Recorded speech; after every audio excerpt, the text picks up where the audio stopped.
Dragon Ball Daima finalmente lançou seu primeiro episódio e, honestamente, falar pra vocês, eu não tava esperando muita coisa pra essa série não. Tipo, é Dragon Ball, logo eu iria assistir, mas sinceramente eu não tava no hype pra ela e, meu Deus do céu, como eu fui surpreendido. Assim, Dragon Ball Daima simplesmente chegou com os dois pés na porta, entregando um episódio não só absurdo, mas que expandiu o universo da obra, principalmente em pontos que a fandom já queria ver sendo mais explorados há um tempo. E isso, junto a uma pegada de nostalgia que veio junto a uma animação que, falar pra vocês, consegue ser melhor que Dragon Ball Super Broly. Sim, um anime com a qualidade de animação que conseguiu ser melhor que a animação de um filme. Então, vamos falar um pouco sobre Dragon Ball Daima, pra ser específico esse primeiro episódio, porque assim, ele é meio que o que a gente tem da obra ainda. Dito isso, logo spoilers, por mais que eu não vá resumir o episódio da obra, eu vou falar de muita coisa que rolou nele, então se tu não quer nenhum spoiler, assim, deixa o like e assiste outro vídeo. Contudo, bem, eu sou o Felipe e vamos por partes porque tem muita coisa pra gente falar. Dragon Ball Daima tá se passando logo após a saga Buu, pelo que eu entendi, me corrijam se eu tiver errado, mas é muito logo após a saga Buu. Majin Buu é derrotado e já começa o Dragon Ball Daima. Só que assim, como ela já é uma saga mais antiga, que provavelmente tem gente que viu o Super e nem viu a saga Buu, sim, seria um pecado fazer isso, mas provavelmente existe gente assim, então a obra faz questão de contextualizar pra gente os eventos que rolaram nessa saga. E assim, eu não queria falar nada não, mas o anime me ganhou ali mesmo. Irmão, rever vários pontos chaves da saga Buu e isso com animação absurda. Então assim, logo de cara o anime já consegue pegar os fãs das antigas e segurar eles não só pela nostalgia, mas também pela expansão no mundo da obra. Expansão essa que, diga-se de passagem, ela consegue ser mesclada de uma forma muito boa com essa entrega de nostalgia, já que são esses dois manos aqui que são basicamente habitantes do reino Makain, meio que o reino demoníaco, que estão revendo alguns eventos que aconteceram na saga Buu, inicialmente por causa do Daburá, que era meio que o governante desse mundo, que tava junto do Babidi. Só que assim, mesmo depois da queda do Daburá pra com o Majin Buu e esse mano aqui automaticamente virar rei por causa disso, Dragon Ball é muito bom, então eles meio que continuaram revendo. Tá bom, não foi basicamente por isso, foi mais pra entender o que rolou com o Majin Buu, e eles descobrem que o Goku e a galerinha deles meio que venceram o Majin Buu, além de que enquanto eles assistiam, eles também descobrem que na Terra tem esferas do dragão. E aqui entra dois pontos bem interessantes. O primeiro é, o reino Makain também tem esferas do dragão, a diferença é que as da Terra dão mais desejos e elas são mais fáceis de se reunir, já que a do reino deles estão sendo meio que protegidas por esses bichos aqui, que só são muito fortes, aparentemente.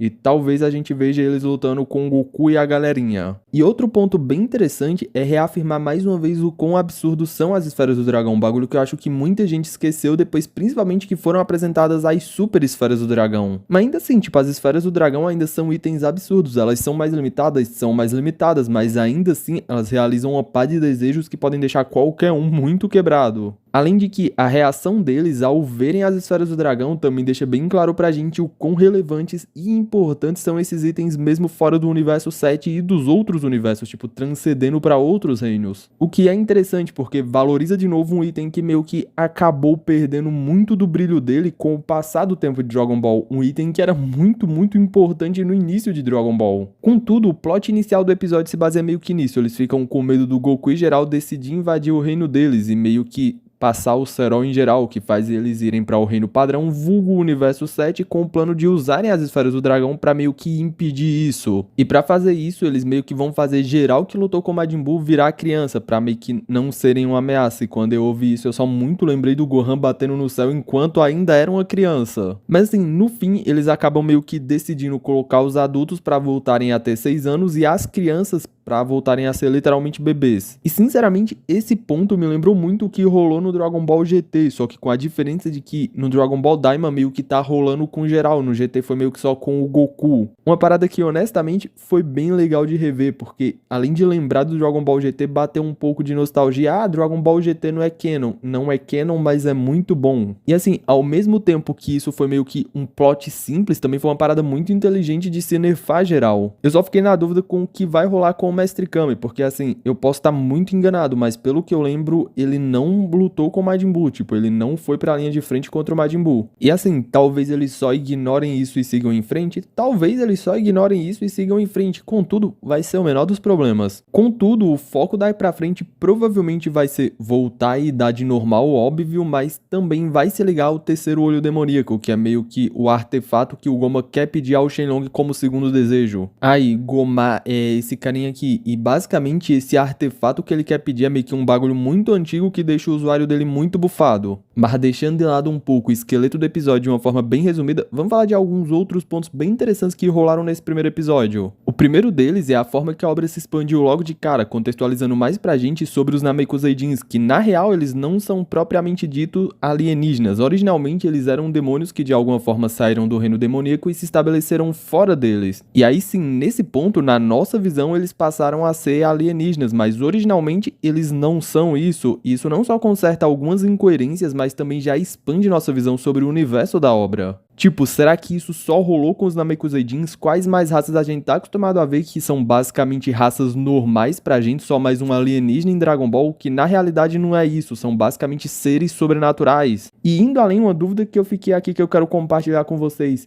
E o Zalama, se ele for minimamente parecido com os Namekuseidins, será que ele não tem uma origem próxima a eles? Porque ele foi criador das super esferas do dragão, e os Namekuseidins criam esferas do dragão. Então assim, se no mínimo ele for algo próximo aos Namekuseidins, será que ele não veio do mesmo lugar que eles? E ainda falando deles, o único Namekuseidin que ficou no reino Makarin foi esse mano aqui. E irmão, esse velho é simplesmente absurdo. Ele não só consegue recuperar as esferas do dragão, como ele consegue resetar elas, basicamente fazendo aquele cooldown que elas sofrem depois de um desejo ser feito, meio que reiniciar, resetar elas, voltarem só a funcionar. E é exatamente assim que o Gomar consegue fazer o desejo dele, já que ele faz ele antes do tempo normal, tanto que os guerreiros Z estranham isso. E honestamente, provavelmente vão nerfar esse mano, ou mandar ele de ralo, ou sei lá, fazer alguma coisa com ele, porque ele é basicamente uma máquina de desejo infinito. O maluco simplesmente só precisa recolher as esferas, coisa que ele consegue fazer, e restaurar elas e GG. Então assim, eu não acho que ele vá ficar como um recurso presente na obra, porque ele é meio que quebrado demais. Mas ainda falando desse núcleo, em volta desse mano aqui, a gente também tem esse outro mano aqui, que é meio que irmão do Kaioshin que a gente tem na obra. Esse Kaioshin aqui, que além dele, ele também tem um irmão. Ou seja, provavelmente não só vai ter mais coisa a respeito do reino deles, mas provavelmente Dragon Ball Daima também expanda o reino dos deuses ainda mais. E falando da irmã dele, é meio que óbvio que ela tem os próprios planos e provavelmente vai passar a perna no Gomar de alguma forma para realizar os planos dela, ou os experimentos dela, ou até mesmo tentar usar o Shenlong para isso. E falando mais sobre o